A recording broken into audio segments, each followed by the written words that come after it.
Banana Joe, c'est un film avec Bud Spencer sans Terence Hill, c'est-à-dire qu'il tournait souvent séparément entre deux retrouvailles. Et c'est un film dont Bud Spencer a eu l'idée. C'est lui qui a écrit la trame originale, d'ailleurs il est crédité comme tel au générique, sous son vrai nom, Carlo Pedersoli. Et il avait en tête, avec ce film, bien sûr de faire une comédie comme il faisait d'habitude, familiale, avec des bagarres, avec beaucoup d'exotisme. Mais il avait aussi en tête de faire passer une sorte de message en voulant critiquer la bureaucratie, l'exploitation capitaliste. C'est-à-dire que c'est l'histoire d'un Banana Joe qui vend, enfin qui troque des bananes et à qui on impose d'obtenir une patente. Et il faut qu'il obtienne son certificat de naissance. Comme il vit dans un village reculé en pleine jungle, il n'a pas tout ça, donc il faut il tombe dans une sorte de spirale bureaucratique. Et donc, bon, c'est pas non plus un film à message, mais Bud Spencer avait vraiment voulu dire quelque chose dans ce film, quoi. On peut dire que Banana Joe, c'est une sorte de comédie tiers-mondiste. Hé, vous n'allez pas confisquer mon bateau. Et si dans 5 secondes vous êtes encore là, je vous jette à la flotte. Quoi? Des menaces de mort contre un officier de police? Calme-toi, Joe. Il ne vous a pas menacé, sergent. Tu auras toujours tort contre les autorités. Et s'ils prennent ton bateau, je ne pourrai plus t'échanger tes bananes contre des marchandises. Le personnage qu'il incarne est semblable à ceux qu'il incarnait avant, c'est-à-dire, bon, sauf que là, en plus, il ne sait ni lire ni écrire, il est en dehors de la civilisation, il ignore tout des règles, du pouvoir de l'argent, de la loi, etc. Donc il est pur, disons, il est innocent, et bien sûr, il est du côté des opprimés. C'est forcément l'élément essentiel de son personnage. Et aussi, ce qu'on voit dans ce film et que Bud Spencer voulait toujours faire à chaque fois, c'est que son personnage ne soit pas trop intelligent. C'est-à-dire qu'il faut que le public sache à l'avance ce qu'il va faire, avant lui.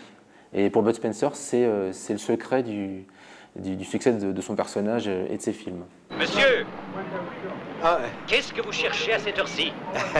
Je cherche l'évêché. Un monsieur de votre classe ne doit jamais être aussi mal vêtu.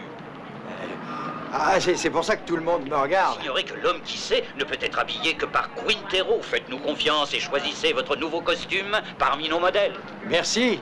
Le film a été réalisé par Steno, qui était un réalisateur de comédie italienne assez prolifique, qui a commencé dans les années 50, qui a fait beaucoup de films avec Toto, qui était la grande star comique italienne, qu'on retrouve plus tard dans Le Pigeon de Monicelli. Et ensuite, il a travaillé avec Bud Spencer sur la série des Piedone, donc l'inspecteur Rizzo, qui était aussi tourné partout dans le monde, en Afrique du Sud, en Égypte. Il a aussi tourné un film avec Terence Hill qui s'appelait La Grosse Pagaille, qui était une sorte de farce qui se passait pendant la Seconde Guerre mondiale, avec donc Terence Hill qui s'appelait encore Mario Girotti, Francis Blanche et Jason. Et il a fini sa carrière avec Bud Spencer. Il est mort en 88 et juste avant, il a tourné tous les épisodes de la série Le Professeur avec Bud Spencer, qui était diffusé sur Feu la 5. Pourquoi vous vous arrêtez? C'est la pause café? Aplatis les épaules, radouble et avance! Ça serait plus facile si je passais par-dessus, non? Tu serais sous le feu ennemi, crétin! Banana Joe a beau être un film avec Bud Spencer, on voit beaucoup de références au film qu'il a fait avec Terence Hill. Notamment lorsqu'il entre dans l'armée pour pouvoir obtenir son certificat de naissance et qu'il subit une formation militaire. C'est assez proche des scènes de formation à l'école de police dans De Super Flics. Mais surtout, on entend en fait des références musicales. C'est-à-dire que la BO a été composée comme souvent, par Guido et Maurizio De Angelis, qui étaient deux frères qui souvent signaient sous le pseudonyme de Oliver Onions et qui ont notamment composé la chanson titre Banana Joe. Et quand par exemple Bud Spencer rencontre Dorian, la chanteuse, dans le nightclub, on voit derrière les gens danser et on entend la chanson du générique de Père et Impair.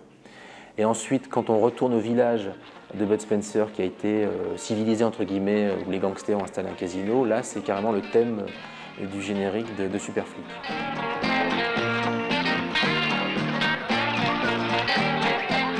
Dans ce film, il y a une apparition qui relève du clin d'œil d'une actrice allemande qui s'appelle Gisela Hahn. Et Gisela Hahn faisait une des deux filles de la communauté mormon dont Terence Hill était amoureux dans L'Appel Trinita. Et qui là vraiment fait une apparition au clin d'œil, c'est-à-dire qu'elle apparaît dans un poste de télévision, elle fait une publicité pour un déodorant et Bud Spencer est persuadé qu'elle s'adresse à lui. Et donc on la voit 15 ans après Trinita, un peu âgée, mais c'est toujours elle et c'est vraiment le clin d'œil à Trinita. Vous êtes séduisant. Très dynamique. Qui, moi? Très actif. Vous avez choisi un déodorant qui est à la fois viril et subtil. C'est tropical, sexe.